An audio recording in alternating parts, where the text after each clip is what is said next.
नमस्कार किसान भाइयों बहनों, मैं डॉक्टर संजय कुमार, विभाग अध्यक्ष जल एवं कृषि अभियांत्रिकी विभाग से आपको कुछ बातें शेयर करना चाहूँगा पानी से रिलेटेड बातें। जैसा कि आप जानते हैं, प्रदेश में ग्राउंड वाटर की काफ़ी कमी हो रही है। बहुत से क्षेत्र में भूजल काफ़ी नीचे चला गया और क्वालिटी भी धीरे धीरे हमारी ख़राब होती जा रही है पानी की। इसलिए हमें अब जो पुराने तरीके हैं इरिगेशन के, उनको बदलना होगा। उस बदलाव में सूक्ष्म इरिगेशन सिस्टम जो है बहुत अच्छा काम करता है। इसमें हमारा ड्रिप इरिगेशन आता है, स्प्रिंकलर इरिगेशन आता है, जिसको हम टपका सिंचाई प्रणाली भी बोलते हैं और फुहारा सिंचाई प्रणाली बोलते हैं। टपका सिंचाई प्रणाली के विभिन्न लाभ हैं। हमारे किसान भाइयों के दिमाग में एक बात चलती है कि हमें पानी है हमारे पास, तो हमें टपका सिंचाई प्रणाली पे नहीं जाना चाहिए। बट इसके जो अलग अलग फ़ायदे हैं, मैं उससे आपको रूबरू करना चाहूँगा। क्योंकि अगर हमारे पास पानी ज़्यादा भी है तो भी हमारा जो प्लांट, हम उसको 10 दिन में, 15 दिन में या 20 दिन में इरिगेशन कर पाते हैं। अगर हम टपका सिंचाई प्रणाली को अपनाते हैं तो हम उसको डेली पानी की रिक्वायरमेंट जो पौधे की है उसके हिसाब से हम उसको पानी दे सकते हैं। पानी के साथ साथ हम उसमें खाद, फर्टिलाइज़र, जो भी हम माइक्रो न्यूट्रिएंट्स डालना चाहते हैं, वो हम उसकी रिक्वायरमेंट के हिसाब से वीकली, फोर्टनाइटली, 15 दिन के बाद, 1 महीने के बाद, जैसे जैसे हमारी ज़रूरत हो उसके हिसाब से हम उसमें पानी डाल सकते हैं।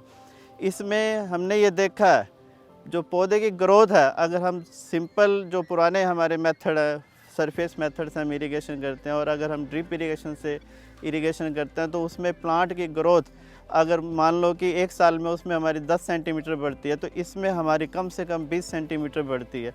और जो फ्रूटिंग है उसकी भी जो है, उसमें अगर हमारा फ्रूट हमारा 3 साल में आता है, तो इसमें हमारा फ्रूट 2 साल में भी स्टार्ट हो जाता है।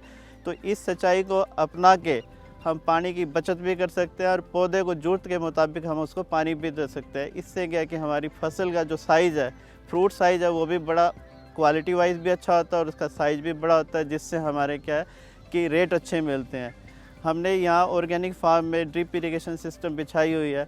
इसके बारे में हमारे पास एक्सपर्ट हैं डॉक्टर मुकेश दांदी, जो आपको इसके बारे में डिटेल बताएंगे। नमस्कार किसान भाइयों, अब मैं आपको सूक्ष्म सिंचाई संबंधित कुछ प्रैक्टिकल जानकारी दूंगा। हमने अभी 150 एकड़ में सूक्ष्म सिंचाई प्रणाली लगवाई है ऑर्गेनिक फार्म यूनिवर्सिटी के। तो इसमें सबसे पहले मैं शुरू करूंगा कि सूक्ष्म सिंचाई प्रणाली लगवाते हुए सबसे पहले ध्यान होना चाहिए कि आपके पास पानी का साधन क्या है। हमने ये टैंक बनवाया है पानी के साधन के लिए। इस टैंक में आप देख सकते हो, ये पक्का नहीं है, इसके अंदर HDPE लाइनिंग है। पक्के टैंक में अगर 100 रुपये लगते हैं तो HDPE लाइनिंग में आपके 20 रुपये में टैंक बन जाता है और इसके अंदर पानी का रिसाव शून्य रहता है। पक्का टैंक तो कुछ टाइम बाद हो सकता है उसके अंदर रिसाव शुरू हो जाए, पर इसमें रिसाव शून्य रहेगा। तो पानी के साधन में हमने इसके अंदर अपना सबमर्सिबल पंप डाले हुए हैं। उन पंप से पानी होता हुआ इन पाइपों के ज़रिए अंदर चला जाता है। अंदर की जानकारी के लिए हम अंदर चलते हैं। अब हम बाहर से अंदर आ गए हैं।